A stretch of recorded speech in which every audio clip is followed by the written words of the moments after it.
Well, Minister McKenna, thanks for taking the time to speak to us at the David Suzuki Foundation.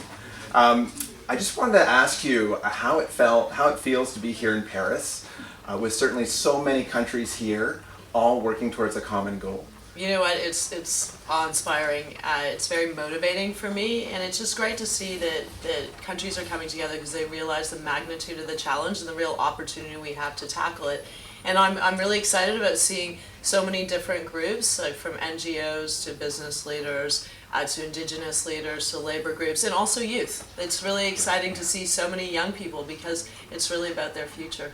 Alors, ministre, pourquoi est-ce que l'enjeu sur le changement climatique est important pour toi? Bien, alors pour moi personnellement, c'est vraiment important. Moi j'ai 3 enfants. Alors c'est pour leur futur. Et c'est vraiment le plus grand enjeu de notre génération.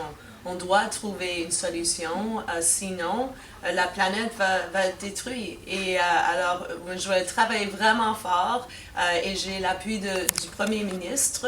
Et je pense qu'on peut faire de grandes choses comme le Canada et aussi en travaillant avec les autres pays. So, Minister, certainly each country has crafted their own emissions targets. But given the diverse stakeholders and how many countries are here in Paris, cooperation is going to be important. How do you approach the issue of cooperation? Well, you're right. Cooperation is really key in international negotiations. We need everyone to be at the table doing their part.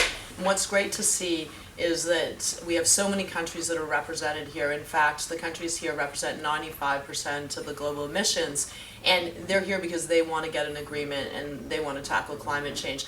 But I think, what's really key, and I've been involved in many international negotiations, is a lot of hard work and a lot of diplomacy and understanding what each country's perspective is so that we can, find a common way forward. And one thing that we've heard a lot about from less developed countries and island states is that they're already feeling the impact of climate change and they need financing to help them adapt and address climate change.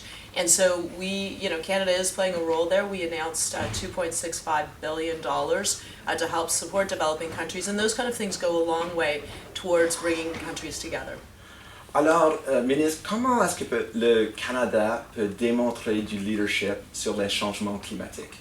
Mais alors, je pense qu'on démontre déjà notre leadership. Le Premier ministre était ici, dans la salle, quand il a fait son discours. Il n'y avait pas seulement moi et le ministre des Affaires étrangères, il y avait le chef de l'Assemblée des Premières Nations, il y avait les premiers ministres des provinces, il y avait les autres représentants des partis. Alors c'est bien qu'on a tout le monde ici et moi je travaille vraiment fort pour un accord ambitieux. Puis après on va retourner au Canada. C'est certain, on a beaucoup de travail à faire. Mais ici, je vois tout le monde vient nous parler, nous disent mais c'est bien de voir le Canada. Le Canada reconnaît qu'on a un rôle de jouer et on doit travailler vraiment fort pour démontrer qu'on peut avoir un accord ici. Mais aussi au Canada, on va faire de notre part pour attaquer au changement climatique. Merci beaucoup. Thank you so much, Minister, for taking the time. I know you've been very busy this week and are heading back for the speech from the throne and coming back next week. Thank you so much. Yeah, it's great. Well, thanks very much for sitting down with me.